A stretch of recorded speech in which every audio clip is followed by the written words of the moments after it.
But once the real thing with Joey was the podcast. Yeah. When the podcast kicked in and people got to hear the real Joey, I mean, come on, man. The dude we're going to make a second T-shirt. It was always a no-brainer with him. It was like, just once people know about him, it's over. But it's over. How do we get people to know about him? Dude, I had a fight to get that guy into places. Yeah, what happened with the Man Show? Oh, that was brutal. Doug and I, we wanted Joey to introduce us. We wanted Joey to burst out naked. There's a video of Joey when I was younger. When I first started working at the Improvs, I was embarrassed that they had this giant picture of my face. I was like, this is so stupid. Like, they have these giant posters of you. Oh, yeah. And I'm like, we got to do something with this. So I put the poster in front of a door, and Joey takes his clothes off, goes behind the poster, and comes bursting through the poster, and then he screams out, "Let's get this party started!" And then that song Jungle Boogie starts playing, and Joey starts dancing, and he's naked, and his balls are just preposterous. They're so unbelievably big. He's just ridiculous. He's smiling, and he's wearing Timberland boots. He's got Timberland boots on and a baseball hat. I don't know, man. I've been in Joey's corner. It's somewhere online. I have it. I have it on my computer somewhere.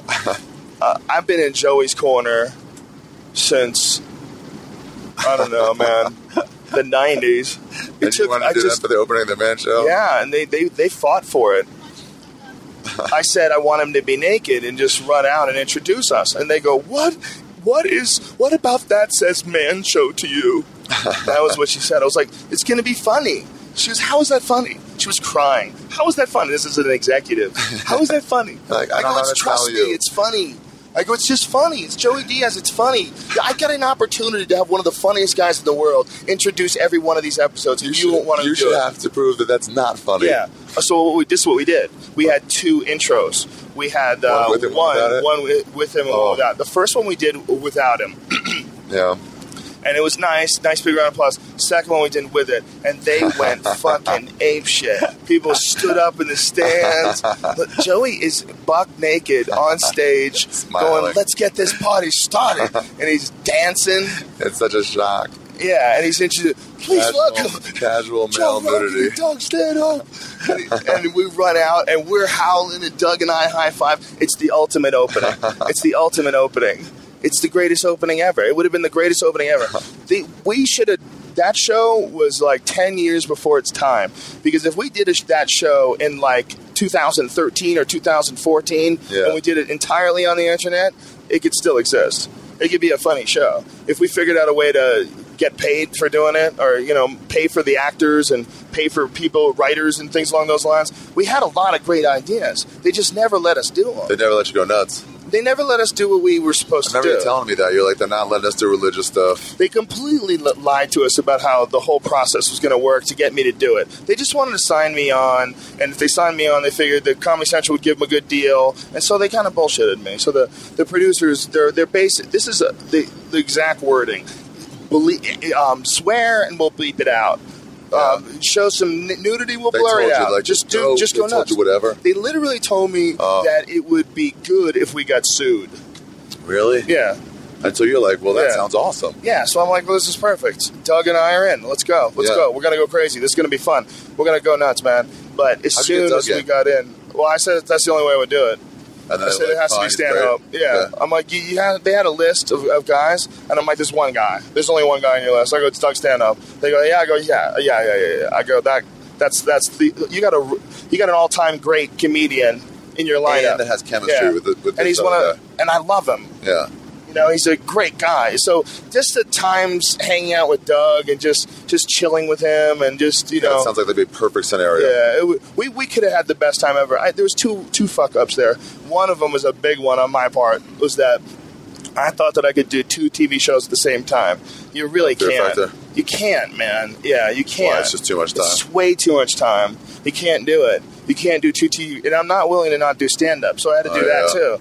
So I was doing two TV shows and I was doing stand-up. It's too hard, man. You can go crazy. You can go crazy when you do too much work. Like you would. Yeah, you go crazy. It's not. It's, when you do a stand-up at all, you get. It's not just the hour you go up on stage. It's the before and after you think about it. It's super unhealthy. You're not thinking about writing this other show. That you're not working on this other show. Yeah. Yeah. It's super unhealthy to burn the candle at both ends. You know. Yeah. So we got fucked. We thought we were going to be able to do something. They pulled back the reins. Yeah, they took, especially when Janet Jackson, the nipple controversy, oh my God. They came in, it was amazing. Like, it was almost like a joke. For comedy. They came in and they were like, we had a couple different monologues that got completely scrapped because they said we couldn't talk about that anymore. We couldn't make, abortion jokes anymore. We couldn't discuss it in a monologue, Yeah. That sucks. Yeah, it was just weak, man. And they're like, oh, this has nothing to do with us. If you're going to hire someone to do a show, the real problem, man, is the only way to get a real artistic voice out, your real voice, is you have to do it yourself. You can get help. You can get help, like sort of the way the podcast gets help. Like, we all have help. We help each other. Like, this conversation couldn't take place with just one of us. We help each other. We go on each other's shows. What we were just talking about that. The back of someone's head like that the whole time. Yeah, that wouldn't work. Super rude. Yeah, that would be rude as fuck. Yeah. What were we just talking about? That's how stoned you are, son. Yeah. I'll give you 3 guesses. Okay. Right before we could do this other podcast, it was the Man Show. Man Show. Okay. Couldn't get past the censors. Yeah. The Nipplegate stuff. Nipplegate. Oh yeah, they came down on everybody then. Yeah, it was horrible. And Howard Stern, they came down on. They came down on everybody. They're so crazy. And Kevin Booth actually had a really funny line. Yeah. Where he was saying, that they were upset that it was during the dinner hour, and he said, "Isn't that like the first meal?" Like, that's the baby's first meal, is a nipple. Yeah. You're showing that during the dinner hour, and somehow or another that's offensive. Yeah. Why is that offensive? That's funny. What is the big deal?